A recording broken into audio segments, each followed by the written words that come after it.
ญาติโยมที่มาก็ขอให้โชคดีครับเราได้บูชาพระราชทานของครับอิมินาสการเรนะพุทธังอภิปูชยามะอิมินาสการเรนะธัมมังอภิปูชยามะอิมินาสการเรนะสังฆังอภิปูชยามะอรหังสัมมาสัมพุทโธภะคะวะพุทธังภะคะวันตังอภิวาเทมิสวากขาโตภะคะวะตาธัมโมธัมมังนัมสสามิสุปฏิปันโนภะคะวะโตสาวกสังโฆสังฆังนะมามิ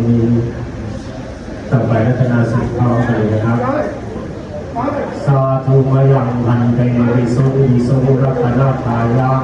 ติสรเนนะสหปัญจศีลานิยาจามาทุติยามปิมยังพันเตวิสุงวิสุงรัตนาทายะติสรเน